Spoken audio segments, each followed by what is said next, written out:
Students, welcome to Sunil's tutorial. I'm Sunil Milwani and today we'll be doing this chapter called as magnetic effect of electric current. We're going to see the working of a cyclotron.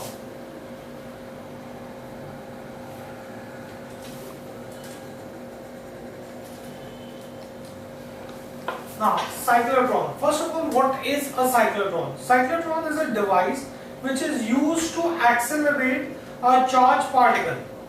If I want to accelerate a charged particle like proton or neutron, I want to go and I want that particle to hit a target with very high velocity. That means first I have to increase the velocity of that particle. So any device that is used to increase the acceleration of a charged particle is called as a cyclotron.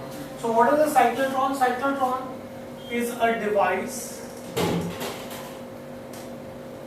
Cyclotron is a device which is used to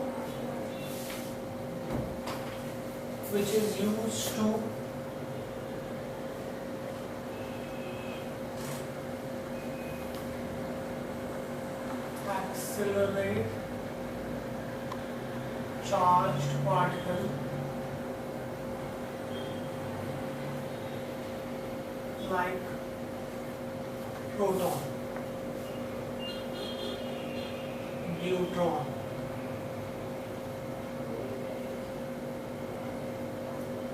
That is what is a cyclotron. What is the principle of a cyclotron?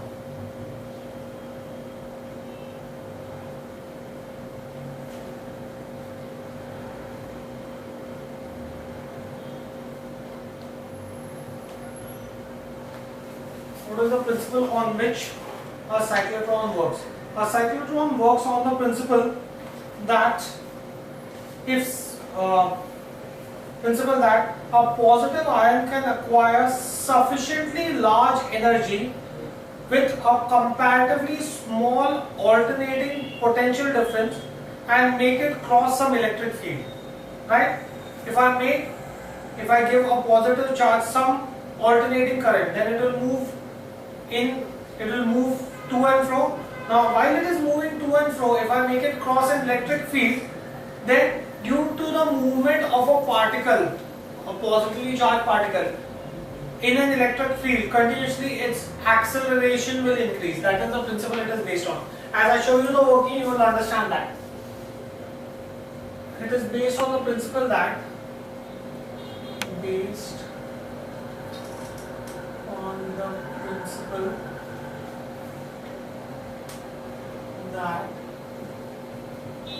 a positive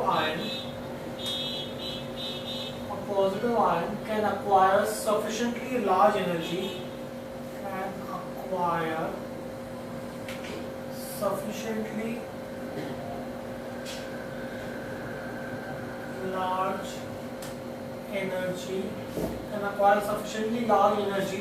with a comparatively smaller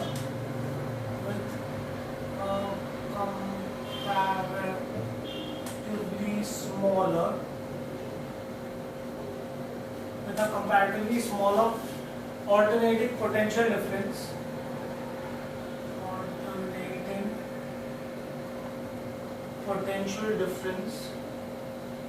By applying a small alternating potential difference, I can have the particle acquire large energy. How? By making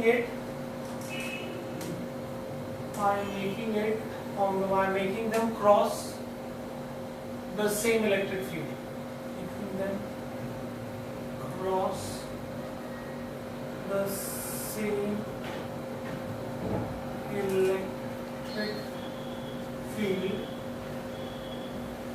Time and again. I'm making them cross the same electric field time and again, and by making use of a strong magnetic field.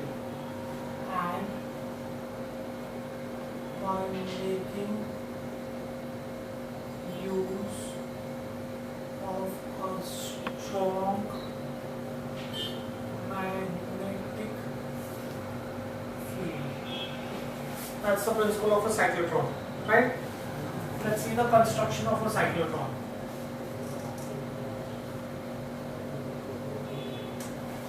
Right? construction wise, you have two magnets.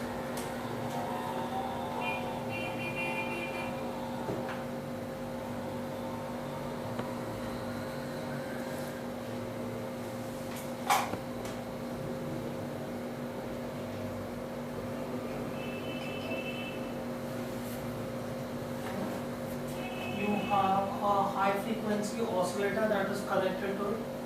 This is a D1, this is D2. You have a high frequency alternating oscillator connected to it, and you have a magnet that is placed here, external magnetic field.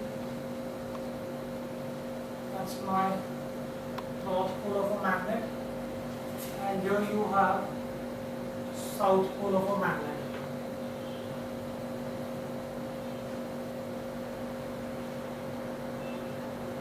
That's my south pole of a magnet. Proton is kept right in the center. Right? Now, what is the path followed by proton? I'll show you the path followed by proton in a different color. Here, before that, this is the target that the proton has to hit. So target D1, D2. Let's see this.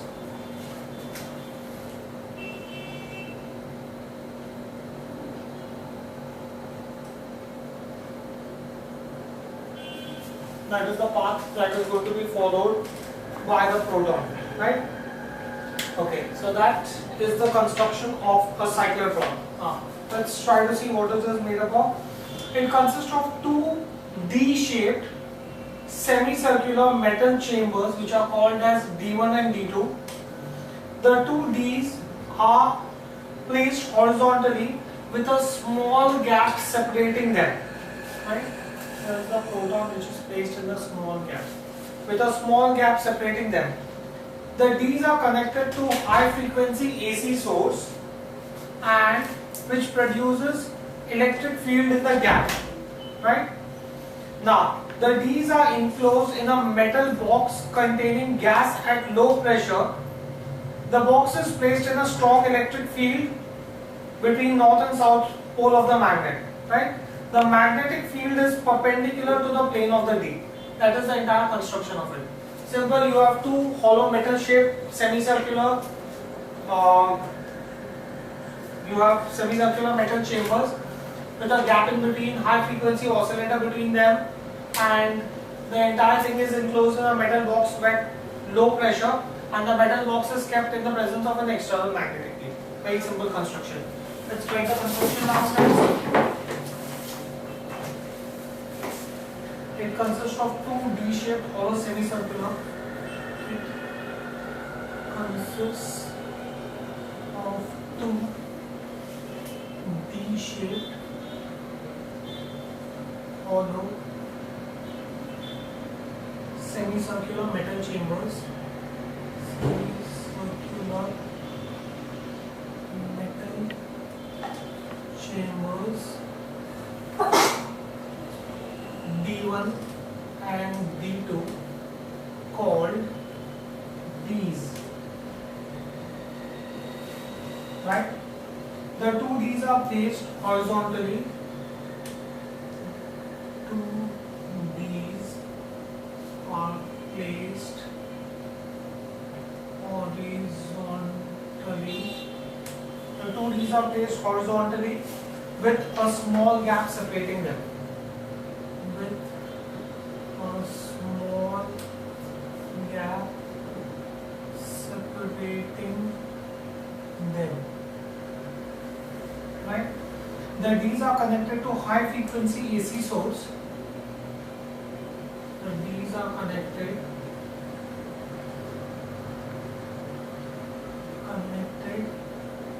to high frequency AC source which produces electric field in the gap between the two Ds. Which produces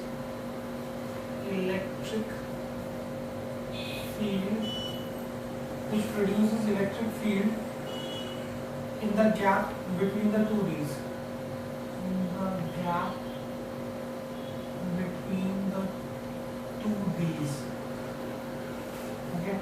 The Ds are enclosed in a metal box. The Ds are enclosed in a metal box. The Ds are enclosed in a metal box containing gas at low pressure. Containing gas at low pressure of the order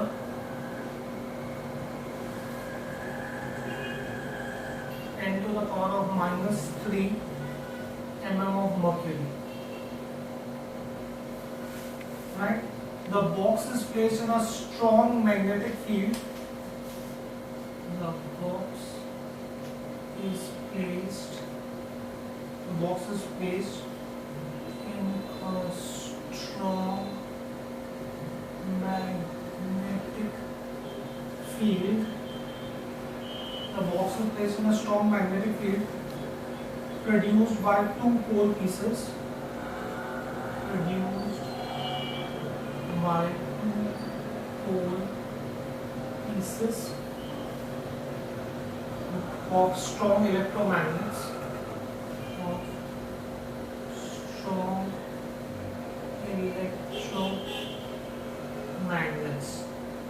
The external electromagnets that you have, right?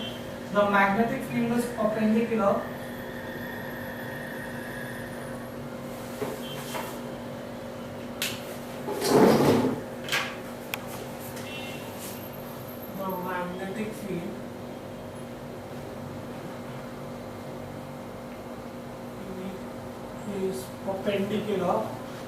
magnetic field is perpendicular to the plane of the Ds,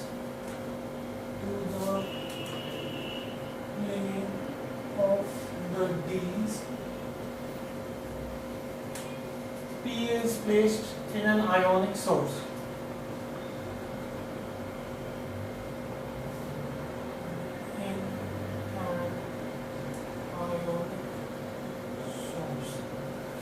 Right, so that was the construction of a cyclotron. Right.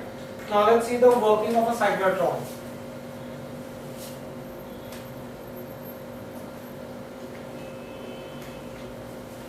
Let's see the working of a cyclotron. Guys, can you just see the diagram, please?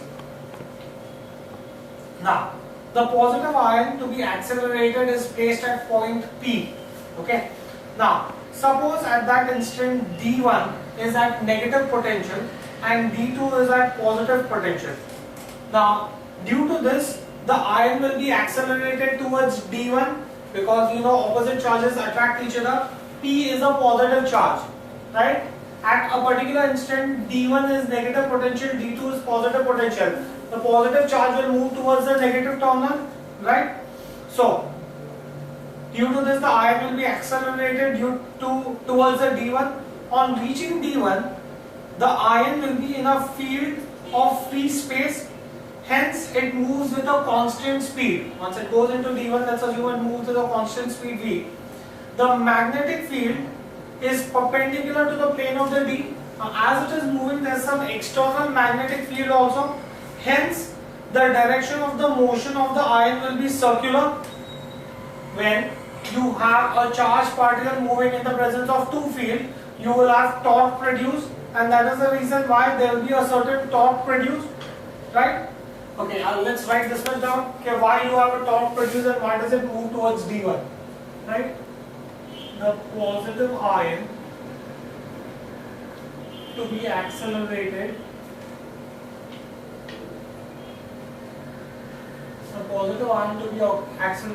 is produced at P. Suppose at that instant D1 is at negative potential and D2 is at positive potential, right? Now, due to this, the ion will be accelerated towards D1. Due to this, the ion will be accelerated towards d1, right? Now once it reaches d1, on reaching inside d1, reaching inside d1, the ion will be in a field of free space. Once it reaches there, there is going to be a magnetic field there because of the external magnet. So on reaching d1, the ion will be in a field of free space. Now there are going to be two fields that will be there. One due to the potential that is there at d1, and the other due to the external magnetic field, right? Now hence I can say it moves with constant velocity. Hence this is due to the electric field that is there, right? It moves with a constant speed. It moves with a constant speed in d1. Assume v. Let's assume v is the speed with which it is moving in d1. Now comes the magnetic field. The magnetic field is perpendicular to the plane of d1. Magnetic field is perpendicular to the plane of d1, right? Hence the direction of the motion of the ion will be a circular path. Hence the direction of the motion of the ion is a circular path of radius, say r. Let's assume that the radius is r, right? Now if it is going to move in a circular path, there will be some centripetal force that will be acting on it. I can say the centripetal force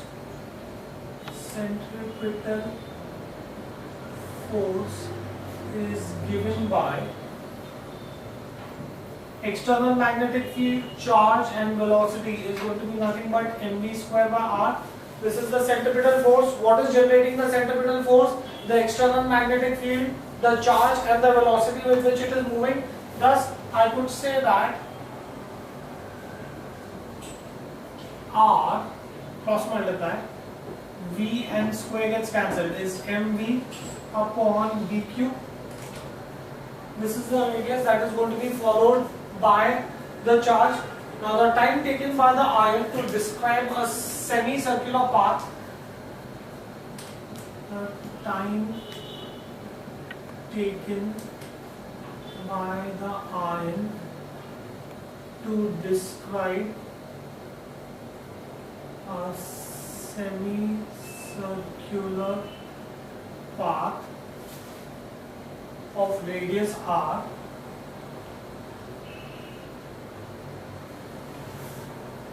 and with velocity v,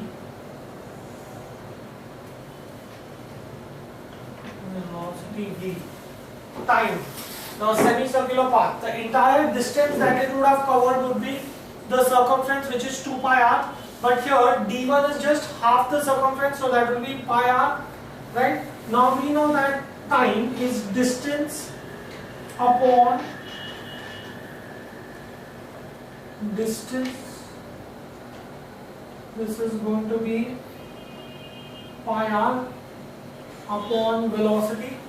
Time is distance upon velocity. Distance that it is covering is nothing but half the circumference, right? So in that case, this can be written as velocity. Velocity is nothing but, this can be written as, but velocity is nothing but dqr upon m. Therefore, I will get time taken will be pi r upon BQR upon M. R and R gets cancelled. So time is going to be nothing but pi upon B Q upon M. Sorry. Now let's assume that this time is equal to A, which is constant. Why is it constant? I'll just tell you. It is constant because it is independent of both the velocity as well as the radius. It neither depends upon velocity nor does it depend upon radius. Therefore, we say that this time is constant. This time is constant as it is independent of both the speed of the ion,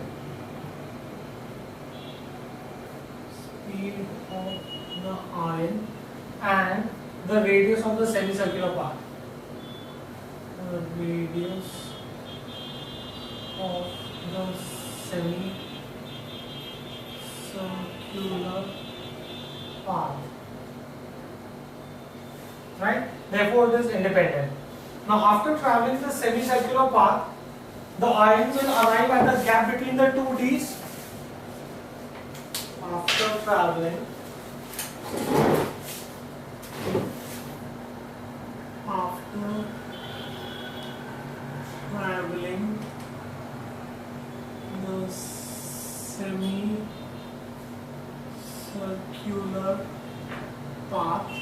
After traveling the semicircular path, the ion will arrive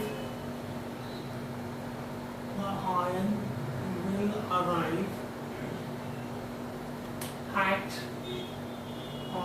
in the gap between the two D's.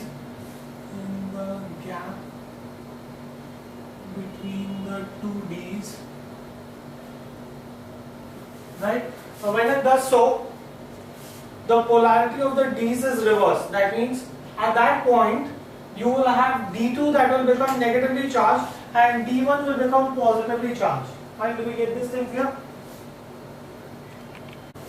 So I can say that when it arrives in the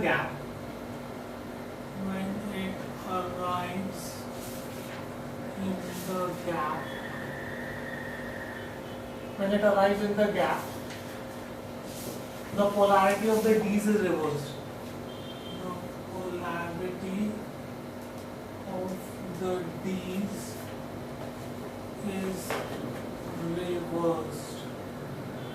Right? Polarity of the D's is reversed. That means now D2 will become negatively charged and D1 will be positively charged. Therefore, what will happen? The positive ion now will be accelerated towards D2. Therefore, the positive ion will now be accelerated towards D2, right? Because D2 now is negative charge. Now, due to the acceleration, the speed of the ion increases. So when it enters D2, it travels along the same semicircular path, but with a greater radius, and then again arrives at the gap between the D's. I can say that due to acceleration,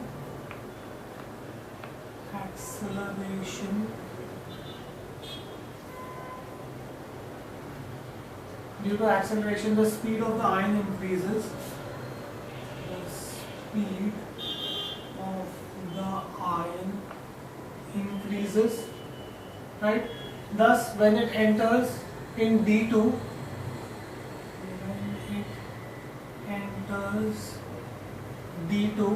it travels along semicircular path.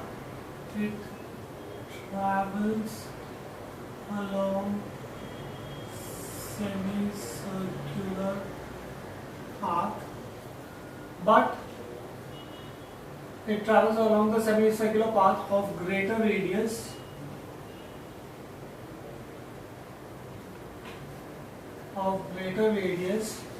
and arrives in the gap between the two D's. And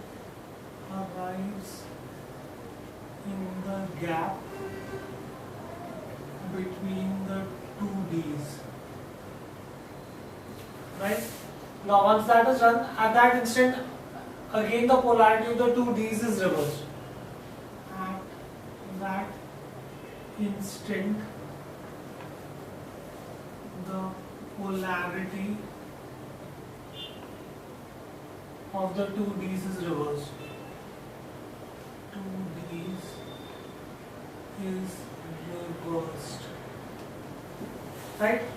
So as a result, what will happen? The positive ion will now go on accelerating every time and then arrive into the gap between the two D's. Every time it moves from one D to other D, it will move with a greater velocity and it will cover a larger radius. Right? Due to this, what will happen? Thus, the positive ion will go on. The positive ion will go on accelerating. The positive ion will go on accelerating every time it arrives into the gap. It arrives into the gap. It arrives into the gap between the two D's. Between the two D's, and will go on describing. And will go on describing semicircular path. Path of greater and greater radius, of greater and greater radius, right? Thus, I can say that when it acquires certain high energy, when it acquires certain high energy, when it acquires certain high energy, the ion is accelerated towards the target. The ion is accelerated towards the target. The ion is accelerated towards the target by deflecting electric field. By deflecting electric field. Right? Therefore, what will be the frequency of the cyclotron? I can say therefore the cyclotron frequency is given by the formula of dq upon 2 pi m. It's nothing but 1 upon time. We had already described the time. We had already found out the time. So that is going to be the frequency of the cyclotron. Now, what are the limitations of the cyclotron? Limitations of cyclotron. The limitations of cyclotron is cyclotron can be used only to accelerate heavy particle like proton, alpha particle or neutron. Right? The frequency of revolution of the ion in the magnetic field is independent of the speed. Hence, for very high kinetic energy, it is impossible to design a magnetic field, and the uncharged particle like neutron cannot be used in a cyclotron. 4 disadvantages it has. First, it can be used only, or it can only be used to accelerate, heavy particles.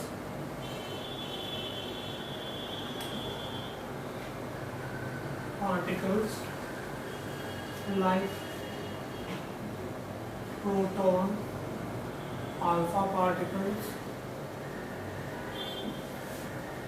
neutron, etc. Right? Second, the frequency of revolution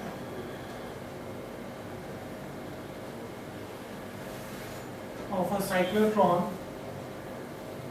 of the ion circulating in the magnetic field of the ion circulating in the magnetic field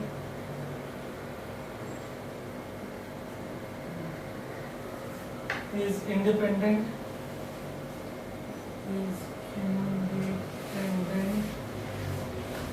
of its speed.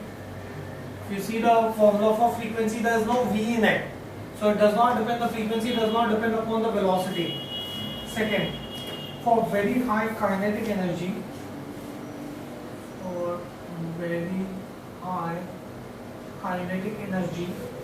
it is impossible to design magnetic field system.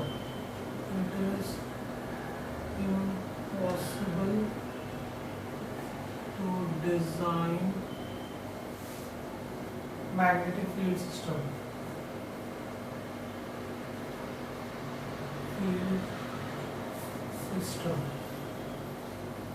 And last, uncharged particles like neutron,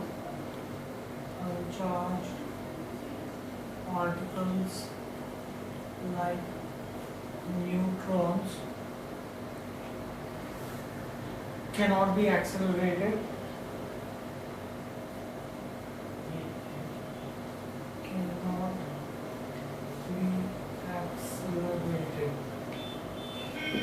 Right, so those are the limitations of cyclotron. Right, okay, we'll stop this here for the day. Thank you very much.